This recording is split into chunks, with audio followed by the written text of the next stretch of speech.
Today is 2nd August and you are watching Rising TV. This is your dose of AI stories. Let's find out what's happening on the tech street. Let's dive in. The US Copyright Office reports an urgent need for new laws to protect against AI-created deepfakes. These digital replicas can cause significant harm to individuals and businesses by spreading unauthorized and misleading content. The proposed law would focus on the distribution of such replicas rather than their creation, aiming to safeguard reputations and livelihoods. The Copyright Office stresses the necessity for immediate federal action to address this evolving threat and plans to continue exploring related issues in future reports. OpenAI plans to launch a voice mode in ChatGPT, initially delayed due to backlash, now expected to roll out by the end of July. The new feature will offer 4 preset voices: Juniper, Breeze, Cove, and Ember, created with voice actors. Initially available to a select group of ChatGPT Plus users,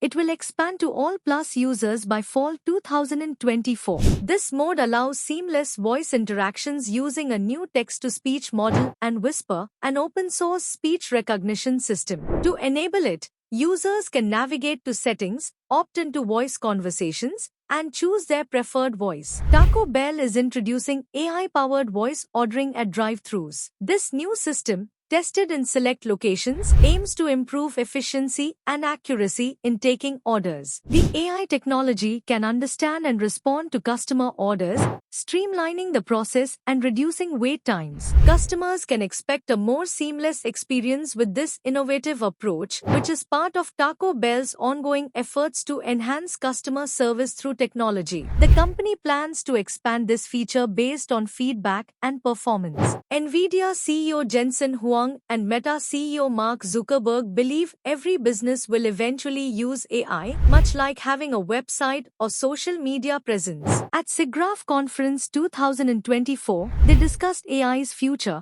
with Zuckerberg introducing AI Studio for creating AI characters. NVIDIA showcased James, a digital assistant. Both emphasized open-source AI's importance, with Meta's Llama 3.1 model and NVIDIA's Avatar Cloud engine leading the way. They envision AI enhancing productivity, integrating with AR, and transforming industries through interactive digital humans. Perplexity AI, funded by Jeff Bezos, plans to share ad revenues with publishers. This move aims to address criticism over content plagiarism and unethical data scraping.